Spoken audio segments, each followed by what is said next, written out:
Sangat disayangkan bahwa Sister Miaohan bersedia menemaninya dalam pertempuran malam. Tetapi dia tidak pernah memberinya lembar contekan. Dan Hua Daoru sepertinya tidak dapat melakukannya. Karena dia juga takut dipukuli oleh Pat.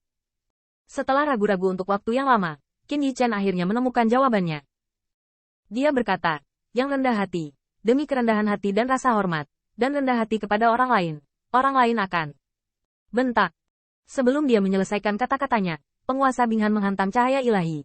Dan Qin Yichen segera menutupi wajahnya, merasa bersalah. Bukankah itu preman? Tanda seru. Wajah Bai Guanxing tegas dan percaya diri. Kalau begitu ulurkan tanganmu. Qin Yichen tercengang di tempat. Inilah yang tidak saya regangkan. Ini karena Anda sama sekali tidak memberi kesempatan. Meskipun pipinya kesemutan, Qin Yichen mengulurkan tangannya dengan lemah. Bai Guanxing pertama-tama menempatkan penguasa sedingin es di telapak tangan yang pertama. Dingin yang sedingin es membuat Qin Yichen menggigil. Dan dia langsung mengingat suami masa kecilnya sebelum dia menabrak papan. Itu juga dipanaskan sebelumnya seperti ini. Anda menghitung sendiri kalimatnya. Berapa banyak kata yang Anda ucapkan dalam satu kalimat? Bukankah? Tanda seru. Betulkah? Qin Yichen tidak takut dipukul. Tapi dia sangat takut Bai Guanxing, seperti suami masa kecilnya, akan memukulnya jika dia membuat kesalahan. Berapa banyak kata? Tanda seru. 21. Bai Guanxing mengangguk. Dan penguasa berubah menjadi cahaya ilahi yang sedingin es. Menghantamnya di telapak tangan Qin Yichen. 21. Ingat. Qin Yichen tidak bisa menahan gemetar begitu es dingin di tulangnya. Pada saat itu, dia merasa seolah-olah dia telah kembali ke masa kecilnya. Dan dia merasakan sakit menyakitkan yang sama. Penguasa di tangan suami dan penguasa di tangan putra Bai Ze tampaknya memiliki kekuatan yang berbeda. Bai Guanxing mengangkat penggaris tinggi lagi. Ini hanya 2 kali, yang jauh lebih buruk. Qin Yichen mengertakkan gigi. Bahkan jika penguasa terkena kekuatan telapak tangannya hampir membeku, dia masih meluruskan telapak tangannya. Jika Anda melakukan kesalahan, Anda harus mengakuinya, dan berdiri tegak jika Anda dipukuli. Akan tetapi, Bai Guanxing tidak terburu-buru untuk jatuh, tetapi mengusap dagunya dengan satu tangan, dengan penuh minat, dan berkata dalam sebuah rahasia kecil, ayolah, aku mengikutimu, kamu merasa rendah hati, itu akan membuat orang-orang di sekitarmu merasa senang. Dan ini akan mengubah dunia. Lebih baik, bukan? Qin Yichen menggigit bibirnya dan mengangguk. Dia benar-benar berpikir demikian. Bukankah seharusnya orang yang rendah hati menjadi seperti ini? Bai Guanxing mencibir. Penguasa di tangannya bergetar. Dan yang lainnya menghantam dengan keras. Kalau begitu aku bertanya padamu. Jika kamu menang melawan Xie Feiling, keluarkan mata aslinya dari Raja Jahat. Langkahkan dia di bawah kakinya. Dan kemudian katakan padanya. Mata sejati Raja Jahatmu sangat kuat dan layak untuk kupelajari. Apa yang akan dipikirkan Xie Feiling? Qin Yichen terkejut. Bibirnya memutih. Dan Bai Guanxing berkata dengan marah. Xie Feiling akan berpikir, kamu benar-benar bisa berpura-pura. Kamu menginjakku di bawah kakimu. Dan kamu mengucapkan kata-kata dingin ini. Kamu kentut. Tunggu aku. Jika langit terbalik, kamu harus dibunuh. Apakah ini benar? Hanya dalam beberapa kata, Qin Yichen sudah memiliki gambaran. Sepertinya, akan begitu. Biji coklat. Tapi apa? Tapi itu pelit Xie Feiling sendiri. Tidak mau kalah. Bentak. Penguasa keempat jatuh. Dari awal sampai akhir, kekuatan Bai Guanxing sudah cukup untuk membuat telapak tangan Qin Yichen bergetar, dan dia tidak menunjukkan belas kasihan. Kalau begitu Xie Feiling akan membencimu ketika dia pelit. Tapi apa yang baru saja kamu katakan? Kerendahan hati adalah yang terbaik. Karena kerendahan hati akan membuat dunia lebih baik. Bukankah itu berarti? Hua Daoru tidak tahan lagi. Meskipun dia hanya ingin membantah. Mata tajam Bai Guanxing sudah menatap, tapi dia masih gemetar. Ya, tapi itu tidak benar. Bai Guanxing menghela napas. Tampaknya tidak berdaya. Terinspirasi oleh siswa. Melihat bahwa Anda terburu-buru menjawab sendiri. Ulurkan tangan Anda sendiri. Bukankah begitu? Qin Yichen tercengang. Dan akan dipukuli karena menjawab pertanyaan apakah Hua Daoru membuat kesalahan?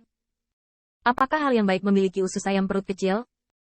Hua Daoru juga penuh dengan kepolosan. Tapi kali ini, bahkan Yao Yuekong mengetuk benih dan tampak seperti pertunjukan yang bagus. Kali ini dia tidak akan bersimpati dengan dua orang kecil ini, dan pantas untuk dikalahkan. Bentak. Hua Daoru akhirnya mengulurkan tangannya, dan Bai Guanxing sekali lagi menunjukkan apa artinya memperlakukan semua orang secara setara. Jangan berpikir bahwa tangan gadis-gadis itu halus dan lembut. Aku hanya memukulnya dengan ringan. Tanda es di telapak tangan putih menyebabkan Hua Daoru gemetar. Dia segera mengerti bahwa Taisu telah memukulnya dengan ringan sebelumnya. Dan orang lain selain Taisu tidak akan terbiasa dengannya. Apa kamu tahu kenapa aku mengalahkanmu? Hua Daoru sedikit tidak mau. Mata Dewa Platinumnya dipenuhi dengan sedikit kebencian.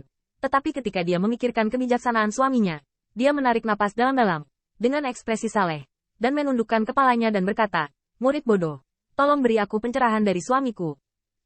Karena, mungkinkah saat Yi Chen hendak membunuh Xie Feiling, keberadaan di belakangnya menembak dan menyelamatkannya. Dan setelah mengalami penghinaan yang begitu besar, Xie Feiling bekerja keras dan berlatih dengan rajin. Pada akhirnya, dia benar-benar membalas dendam terakhirnya, dan malah menginjak kaki Yi Chen. Apa itu mungkin? Tanda seru. Memiliki. Kalau begitu katakan padaku, apakah ini hal yang baik untuk Yi Chen? Dia rendah hati, tapi sebagai gantinya dia diinjak-injak. Ini. Hua Daoru sempat bimbang, bahkan tidak berani bicara. Bahkan jika dia diterima sebagai murid oleh Tai Su Huaxu, dia merasa kebijaksanaan itu tidak cukup untuk sementara.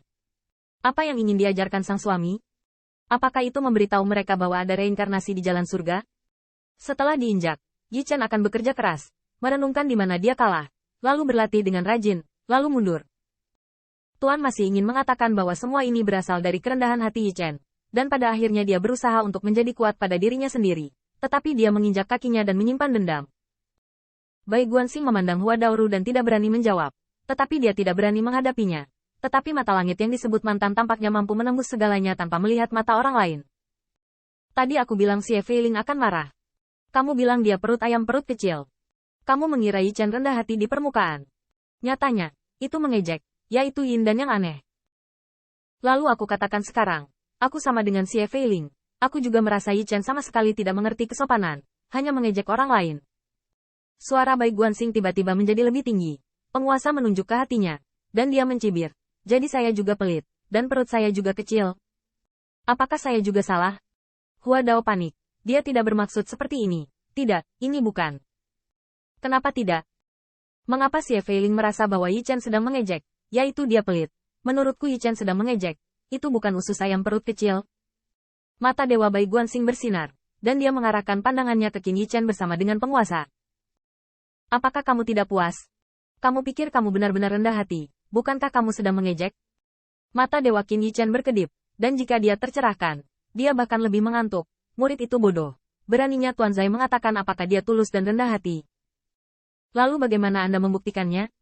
Bai Guanxing berulang kali bertanya. Saya pikir Anda sedang mengejek sekarang. Bahkan jika Anda memanggil saya suami Anda hanya berpura-pura.